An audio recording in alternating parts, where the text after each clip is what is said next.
welcome to the demandDrive hosted webinar, 5 Sales Funnel Metrics you aren't tracking today but need to.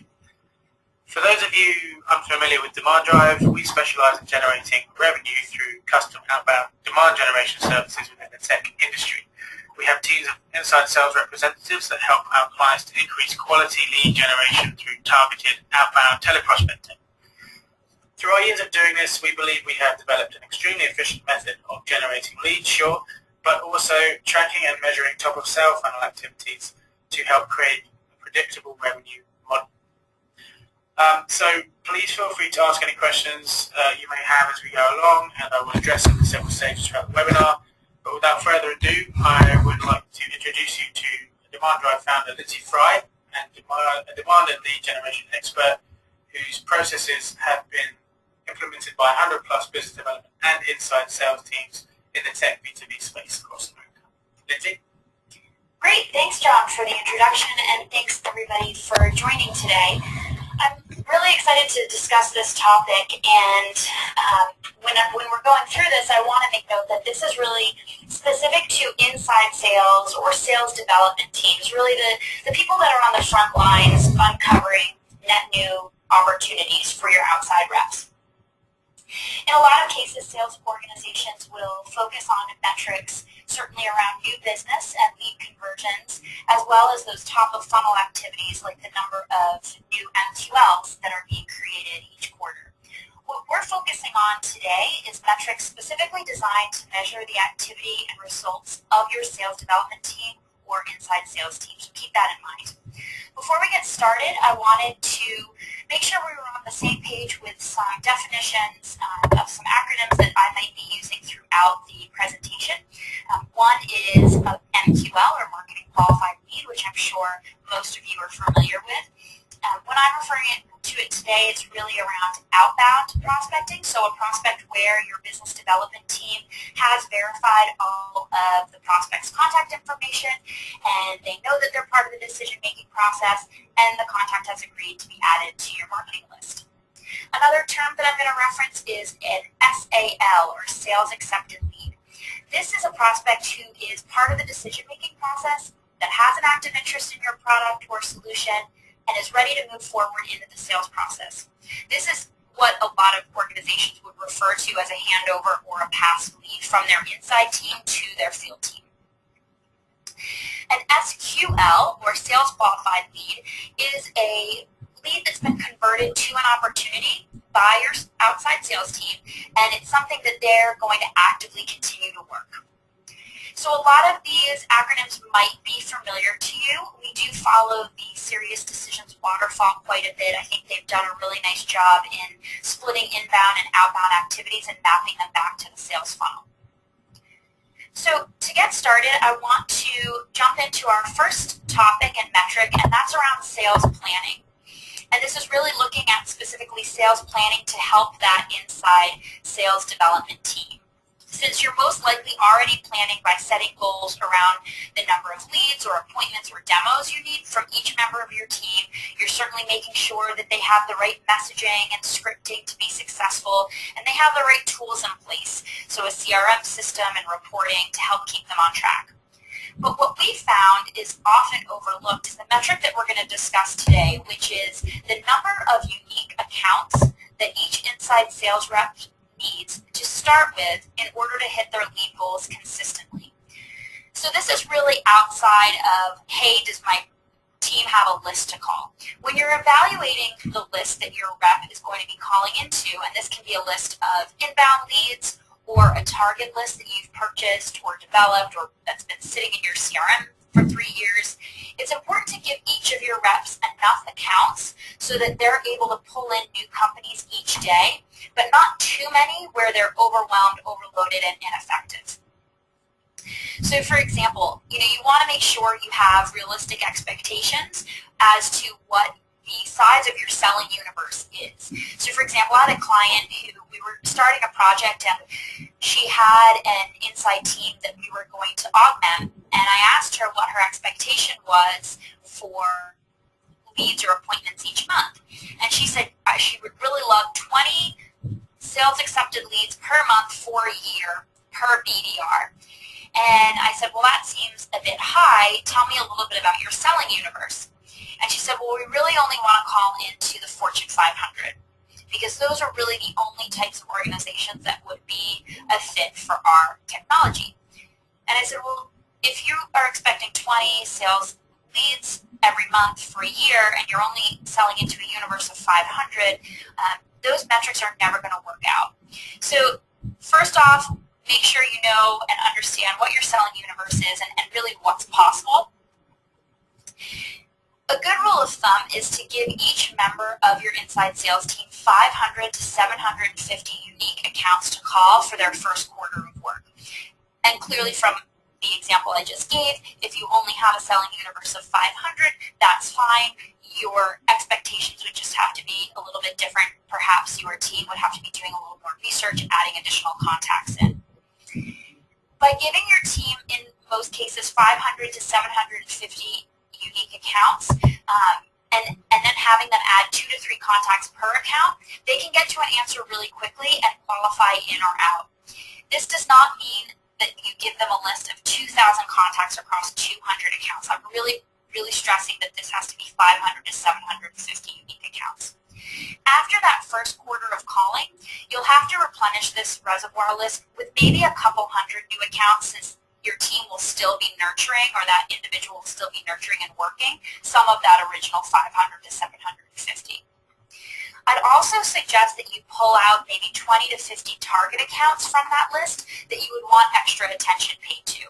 So maybe that means they do a little more research or add additional contacts, put a little more focus around those. This metric is so important because it really allows for consistent and predictable results from your team.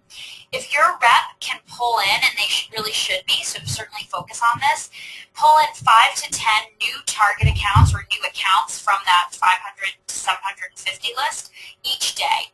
And then they can still have enough time to adequately follow up on all of their active prospects. And if they can continue to do this and pull those 5 to 10 in each day, you won't see as significant fluctuations in the volume of leads that you're delivering to your outside sales team. Okay, thanks, Thaddeus. We've got a couple of questions, one of which is, we sell into different business units of larger companies. Should we count each business unit as a unique account? No, that's definitely a great question, and my answer would be yes. If you sell a product, service, or solution into different divisions or business units within a company, then you would absolutely and should count those as unique accounts. Okay, one more here. How did you arrive at that 500 to 750 number? No, that's a great question. So what I really looked at was the average production that one business development rep can really get through on a daily and weekly basis. So this fluctuates a little bit depending on your market and how much research the rep has to do, but typically a BDR can make anywhere from 60 to 100 call activities per day, and they're roughly going to connect, meaning they have a good conversation with someone that can give them a piece of information that helps them to qualify a lead in or out. They're going to be able to connect with someone 10 to 15% of the time. So I looked at that. I looked at, if you have 2 to 3 contacts per each account, and you're making that number of calls, and you're connecting with that many people, and you're maybe taking a prospect 6 to 8 steps through, whatever call plan you're using, that's going to really allow one rep to at least touch that many accounts in a given quarter. Now, again, that doesn't mean that they've qualified them all in or out and dispositioned all of them. Some of those will certainly carry over, and that's why you're only going to have to refill about 200 or so in the second quarter of calling, and maybe only 100 in the third quarter of calling. But if you look at those metrics and you back it out a little bit, that's where I came up with that number. Okay, thanks. That's it for now. Okay, great. So I will move on to topic 2, which is around what we call account mapping. And when we talk about account mapping, I'm referring to the importance of what I call being multi-threaded within an account. And that means ensuring that you're reaching out to more than just one contact within any organization. Since especially when you're selling enterprise software, nowadays there's often multiple individuals involved in making a purchase decision, and it's certainly a complex buying cycle. So a lot of teams will focus on this when calling through a target list because they're starting from scratch and they have to build out the contacts. But account mapping often gets overlooked when following up on inbound leads, which is what we're going to focus on today. So the metric I want to point out here is tracking the percentage of leads that come from a prospect that was not on your rep's inbound list. And an inbound list is someone who took action on your website, right? So they downloaded a white paper, attended a webinar, went to one of your booth at a trade show.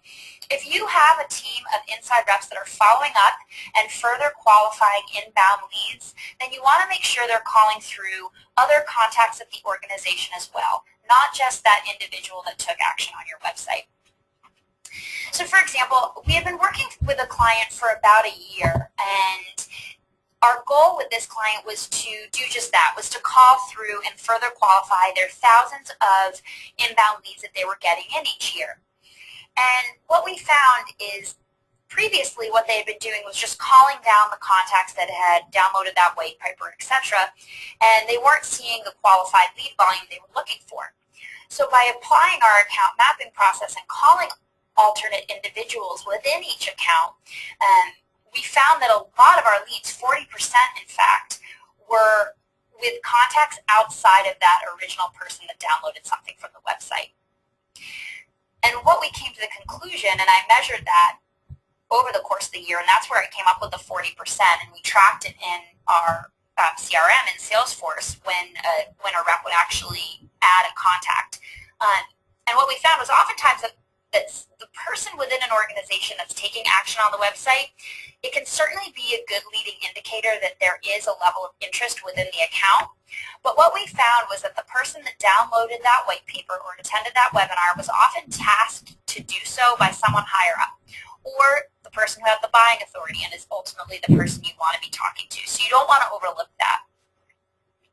So definitely we measure internally here the number of sales leads that come from contacts added by our reps outside of that original list. And this is so important because certainly you'd be missing out on, in this case, the story I told you, missing out on 40% of opportunities if we'd stayed single-threaded within an account. And measuring this metric really holds your team accountable to working contacts outside of their list. And a good rule of thumb, just to know, is to get to 3 no's and 2 yeses before you qualify a lead in or out. So simply getting a no from that marketing manager that went to a webinar, you should not stop there, certainly. Okay, thanks, Lynn. So a couple more questions. Sure. I purchase contact lists that are not always reliable. Would this be a good way to verify that data? Yeah, absolutely. So, when you are purchasing lists, ultimately there's always going to be some bad data, if you will, on there. And if you can have your team, go through and first off mark the ones that are bad data, because a lot of times list vendors will reimburse you for those. But, this will help you to sort of branch out outside of that purchase list and really clean up your database quite a bit. Okay, and so what resources do you use internally to account mapping? Sure, so we certainly use online resources like LinkedIn. That's a wonderful resource, and certainly we have some list services and data providers that we use like Zoom Info. But I think the very best way to get to the right person and account map is through internal referrals. Simply picking up the phone and talking to whether it's someone at the front desk or someone who runs a department, asking who to talk to and getting somebody to give you an internal referral is really, really invaluable. And you will get connected through to that internal referral at a much higher rate than if you just cold called someone off of the list. Okay, cheers, Max. Okay, great.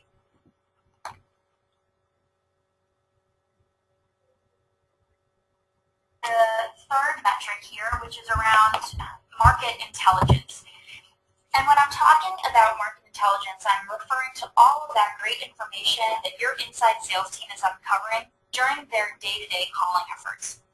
So typically, sales development rep, they get measured on, as I said before, the number of appointments or leads they uncover in any given month or quarter. And absolutely, that's extremely important, obviously. But typically, in a best-case scenario, only 6 or 7% of all your sales development team's conversations will convert into an actual sales accepted lead. So we wanted to figure out a way to measure all of the other great work and information that the team is generating. So the metric we're focused on here is tracking the number of accounts that a rep connects with and gains valuable market intelligence from each month.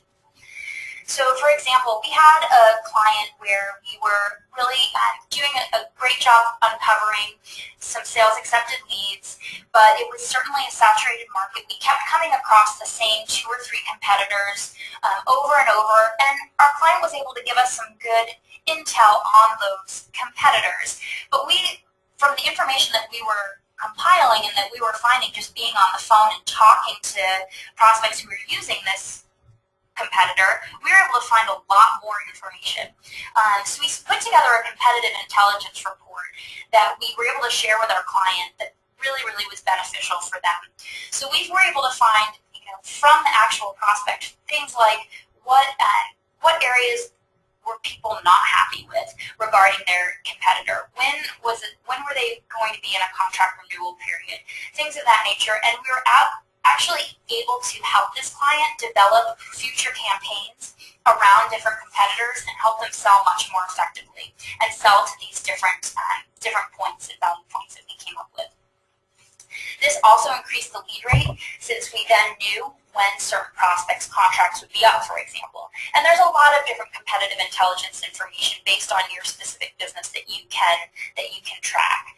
And it's so important to track this because it gives you visibility into who on your team is having the most productive conversations. And it also gives you insight into your market.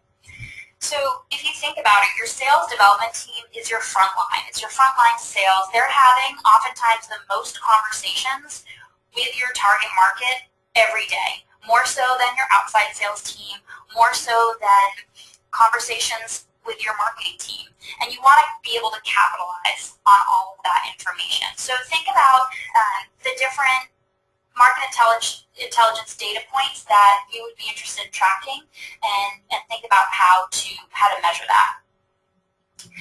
And I know, one way that we do that is by measuring everything in Salesforce.com. So we use Salesforce as our internal CRM system, and we will simply build out fields that allow us to track different data points, and then we can simply report on them. That's the easiest thing to do. Also, a suggestion here is to just have a weekly roundtable with your SDR team to discuss the trends and their findings from the previous week. And marketing and sales should both be involved in that discussion to help for proper planning in future marketing campaigns. So let's move on to the 4th metric here, which is around lead quality. So this is a topic near and dear to my heart because a lot of sales managers that I speak with are so focused, as they should be, on the number of appointments or demos or leads that their team is uncovering each month. And this is certainly an important metric, but something that oftentimes gets overlooked or not as evaluated as much is how qualified the leads actually are. And this goes beyond whether a piece of business is closed or not, or if there's revenue that's generated from a lead, because that's typically already being tracked. So for example, I was working with a brand new client who had a sales development team, and they were utilizing demandDrive services to augment their team. And I asked a little bit about what results their current team was getting each month. So I asked, how many appointments, demos, leads each rep was getting. And my client said that they were getting 20 appointments per month. And that seemed a bit high to me. So I drilled in a little bit more and asked them to share some more about what those appointments were like. I said, okay, so out of those 20 appointments, are all of them showing up for the demo, right? Because the goal in this specific case was to drive them to a demo. And she said, no, I would say 50% actually show up to the demo at the scheduled time we initially set.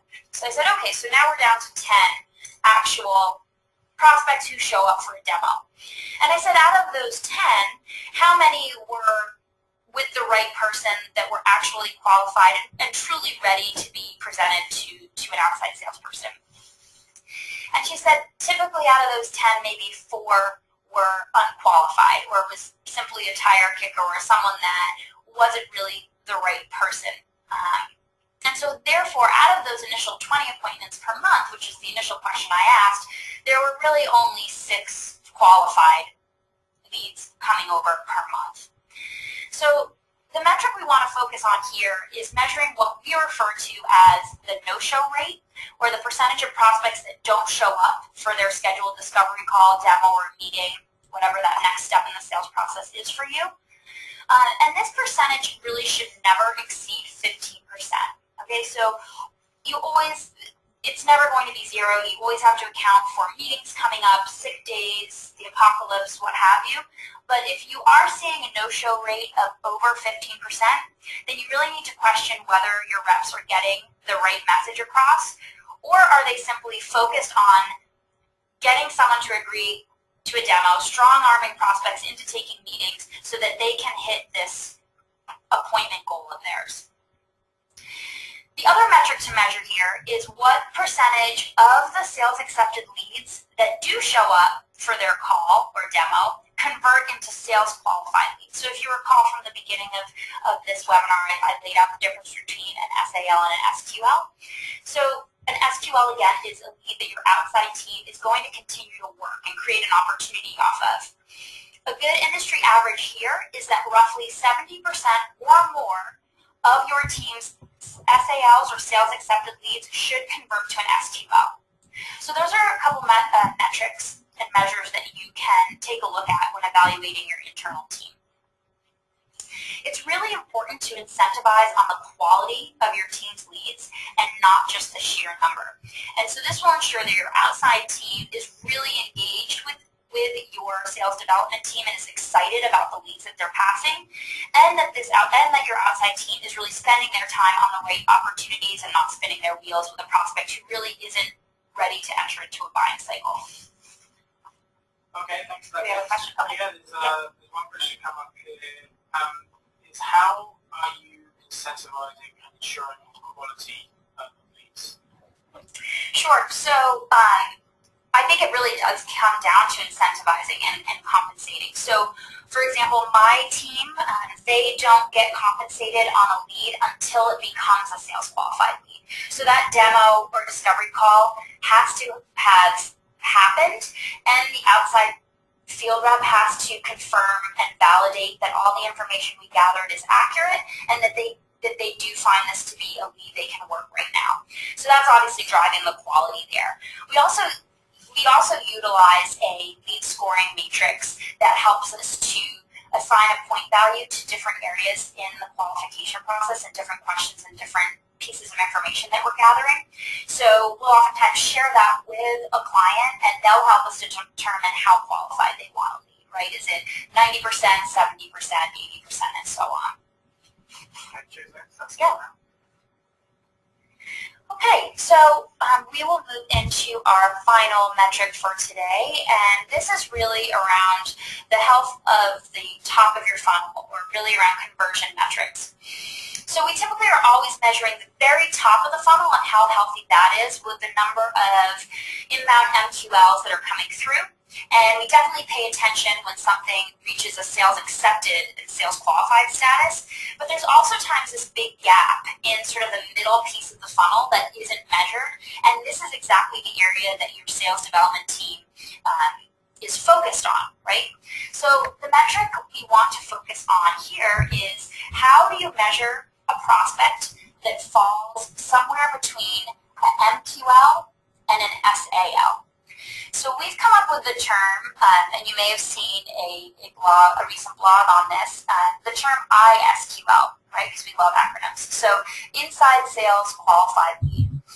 And by measuring this, it really gives your outbound sales development team a way to measure the health of their pipeline. So not just when something converts over to an SAL, but it really how successful they are at developing their own pipeline, and it also gives sales management insight into how many SALs they can expect in the coming months. So to define an SQL is typically a prospect who falls within your target profile. They certainly see value in your product or solution, but typically the timing isn't quite right, or they haven't allocated a budget yet, or they're still putting together a team to evaluate this type of technology. What we found is that 50 to 60% of all ISQLs convert to SALs. So that's an important metric to look at. And this helps you with your sales forecasting and making the sales funnel more predictable, right? So another way to measure the progress of your inside sales reps each week is to look at how many ISQLs they're developing, not just the SALs. So good rule of thumb here, I like to see 2 to 3 new ISQLs developed by each of my reps per week.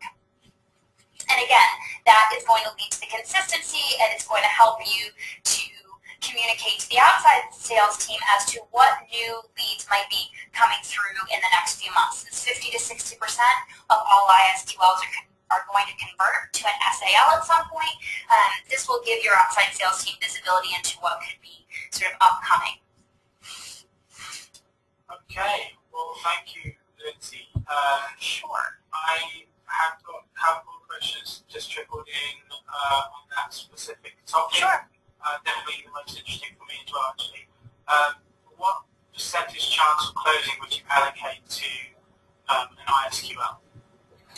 So good question, and this is a little bit difficult because you have to sort of back up from what your internal close rate is. So if we look at 50 to 60% of all ISQLs are converting to an SAL, and that 70% or more of all of those SALs should convert to a sales qualified lead, at which point that's really in the outside sales reps camp, right? So once something's converted to an opportunity, then you would want to apply your own internal close rate to that to determine how many are going to ultimately close, right? But it is definitely interesting to look at that, and there's so much focus around being able to look at revenue that's predictable. There's the book, Predictable Revenue, which is awesome. If you haven't read it, definitely pick it up. And, and how do you measure the efficiency of your marketing team and your sales development team? And, here at demandDrive, one of the questions that I ultimately get is, we need to prove the ROI of your service. So the best way for me to do that, since we aren't responsible for actually closing the deal, we're responsible for finding leads that are really, really strong that will get to a closed piece of business for the sales team much quicker than maybe another lead. But we accomplish this by looking at, what our conversions are, and out of those sales qualified leads, what dollar amount is associated with it, and looking at that pipeline revenue that we've generated. So definitely all of these, touch points and measures help us to sort of further define that. Okay. So I suppose now you could measure video efficiency on revenue closed. Oh, absolutely. Yeah. I mean, that's, on revenue closed, and also the amount of revenue that's on pipeline or in the opportunity stage, certainly, as well as all the other metrics that we kind of talked about today. So certainly, if anyone has a question, feel free to ask. You see our contact information here up on the screen, so feel free to call, email, and I'd be happy to chat with anyone a little bit more about these topics.